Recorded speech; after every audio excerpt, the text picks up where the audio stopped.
AITA for wanting to go somewhere while my wife is almost due? Now, I fully understand how the title sounds, and I've seen posts like this from the wife's point of view, but please hear me out. My wife is really close to giving birth, and we are both super excited to welcome our baby girl into this world. However, the issue is the fact that my 92-year-old grandfather is sick and will most likely pass on in the next week or so. He has been one of the kindest, best, and coolest people I've known, and he had a huge hand in raising me, so I want to fly over there in a couple of days to say goodbye and attend his funeral. My wife feels that this isn't as important than seeing the birth of my daughter should she go into labor while I'm gone, and while I know that the birth is extremely important, but I really want to say goodbye, and this can't wait, so AITA? Nah. Don't wait a couple of days. Fly there now, visit with him while he's still well enough to recognize you, and fly right home. Don't stay for the funeral. Life is more important than death. You've got a baby coming, people will understand, and those that won't aren't worth your time. Nah. Neither can wait. I'd, personally, stay and Zoom grandfather. I don't think anyone's an here, but I agree with you Faynora, I think your impression of childbirth is faulty. It's not the lighthearted affair movies TV have made it out to be. Your wife needs you there. Your grandfather doesn't. Sorry, but Uda. I empathize with your situation. I just lost my grandmother. I have also given birth. Your wife needs you for support. It's not about watching the baby being born, it's about being there for your wife during a potentially deadly medical event. Given how wonderful your grandfather is, I'm sure he would understand. Edit. Some of you ask when she is due, and that isn't for around 2 weeks. What I'm thinking of doing now is to take the car this evening, it's a 5-hour drive, say goodbye tomorrow and come home in the afternoon. I will Zoom for the funeral. You are all right, my wife is the most important person. Edit 2. Hi guys. Thanks for the support on this post. I took today off and started driving to my grandfather's town around 2.5 hours ago. My wife is at home with my Sil and Mill, and my Bill and her best friend live 5 minutes away from her, so she's fine. She was really happy about this compromise and gave me her go-ahead since she knows how close I was to my grandpa. I'm at a rest stop for lunch right now and the plan is to get there around 5 in the evening, talk to my grandfather and say goodbye to him, then drive back home and be there around 12 a.m. I was actually speaking to my wife and Mill and they said it would be really nice if my grandfather picked out my daughter's name as a sort of connection to him for her after he passes on. Thanks. Edit 3. I talked to my grandfather. It was super emotional to say the least, but it seemed like he really enjoyed it, as did I.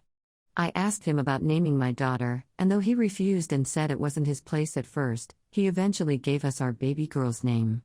Madeline Rose, after my grandma and great-grandma respectfully. I'm going back home now, but it seems like my grandpa is going to go pretty soon. I'm glad I got to say goodbye at least. Thanks. AITA for not making my kids do chores with my stepdaughter?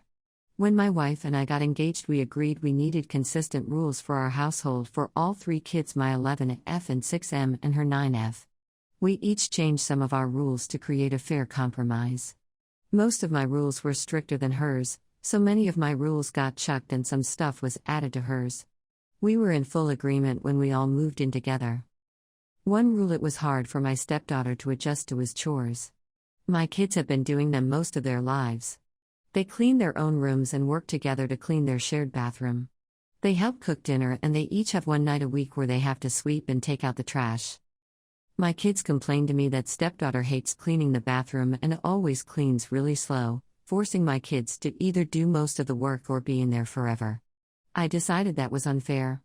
I told my daughter she was responsible for cleaning the toilet and tub. My son is responsible for the floor. Stepdaughter has to do the sink and mirror. Once they have finished their tasks they can leave even if she isn't done. Since stepdaughter is a procrastinator, often they are done before she even begins. They will rush in, clean, and then rush out to do their rooms while she takes her time putting her shoes away and unpacking her book bag. Often they are completely done with their chores by the time she's finished one.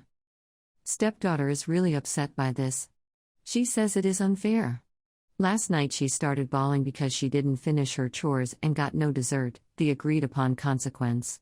My wife says we are being unfair, and I should make the kids go back to cleaning the bathroom together so they can teach her and she can improve. But she knows how to wipe down a sink basin and a mirror. She just doesn't want to. I feel like forcing the kids to work together punishes my kids needlessly. AITA. Nope NTA, but I do have a suggestion. Instead of your kids teaching stepdaughter how to clean the bathroom, ask her mother to show her. Why is teaching someone else now part of the other kids' chores? NTA. Wiping down a sink and a mirror should take less than a couple of minuets. Your stepdaughter is dragging her ass hoping someone else will do it, your wife is enabling it. WIBTA or ESH depending on how you look at it, whichever only makes the parents out to be the Oz. Whilst equal rules are right, you aren't considering their history. It is unfair to expect the child who never done these chores regularly to do it right, quickly or perfectly right away. And the responsibility for fixing that lies with the parents. You don't just drop responsibility on a child, you guide them until they are ready to be responsible. Neither you or your wife's solutions try to do that. Don't expect her to teach herself, don't expect other kids to teach her, you too teach her. Don't call a 9-year-old a procrastinator, your lack of guidance isn't her personal flaw. WIBTA for not telling my husband I'm pregnant? So I know this needs context. We've been trying for a baby for a year and a half. The last time I was pregnant, I found out at about 6 weeks and we were both over the moon excited. I asked him not to tell everyone until after my 8-week US, but he wanted to tell his sister, so I told him it was fine to tell her. Well, he told her, she told her husband and friends, and soon everyone knew about it. I miscarried at 7.5 weeks and was crushed. Extremely depressed. But I had to go around telling everyone my tragedy, and every time someone I didn't even think knew about it comes up to give congratulations, I start to cry, which makes them feel terrible and makes me relive the tragedy over and over and over. I don't ever keep secrets from my husband and believe that a healthy relationship begins with open honesty. I just got a positive pregnancy test today, but I'm thinking of keeping it a secret from him until I get my US to confirm it's viable. I just don't want to live through the same thing again in case it's not. So, WIBTA to keep this secret, just for a little while? NTA. Your hubby can't keep a secret. Wait until you're sure. Edit, yeah, I know UP gave him permission. I asked him not to tell everyone until after my 8-week US, but he wanted to tell his sister, so I told him it was fine to tell her. Well, he told her, she told her husband and friends, and soon everyone knew about it. She asked him not to tell. He had to know his sister was a big mouth or he didn't bother to tell her not to tell. This will probably play out again exactly the same way, and risking that kind of repeated heartbreak isn't worth it for 8 weeks. Nah. I don't think he was an because he probably didn't think miscarriage and its fallout would be a realistic outcome. I also don't think you're an because you clearly just want to protect yourself from that added pain, should you miscarry again. I understand your reasoning, believe me, but this might cause bigger problems in your relationship if you keep it from him.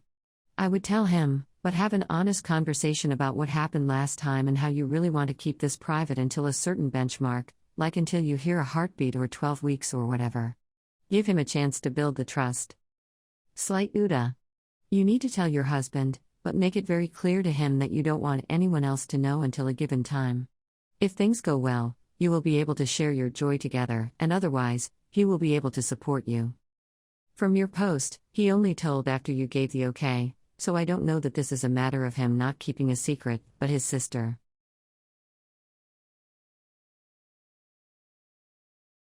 AITA for refusing my wife water? I know the title sounds bad, but hear me out. My wife, 29F, had a strange preference in water. She always drinks unflavored seltzer water, but instead of just drinking it normally, she opens the cans first and then waits for all the bubbles to fizz out before drinking any of them. It's just such a waste since she's essentially drinking regular water at this point, but for such a higher price. My wife always argues that it just tastes fresher and crisper after being left out opened. I normally do the grocery shopping, and last week when I did not buy any seltzer. When I got home, my wife asked where the seltzer was. She had added it to the shopping list. When I explained that I hadn't bought any, she immediately went red in the face but didn't really say anything. Later that day, I went to the gym, and when I got back, our kitchen was decked out with seltzer cans. I could barely open the pantry because there were so many packs of seltzer, There were at least 25 boxes worth. My wife smugly told me that she had taken several trips to the grocery store because one trip wasn't enough to fit all the seltzer in her car now that she knew I was trying to cut her off. She told her family about this and they are all calling me an asshole, saying I'm depriving my wife of a basic need. ESH, get a soda stream and make your own seltzer. No cans or bottles to waste/recycle and you can control the amount of carbonation. ESH, weird flex to not buy her what is on the shopping list, but buying so much seltzer water is a waste. The world is literally burning. Get her a soda stream and everyone wins. ESH. This sub is my favorite. Just when I think something weird is happening in my relationship, I get these little glimpses into other lives and it just makes me feel better. Y'all tie for gold medals in the passive-aggressive Olympiad.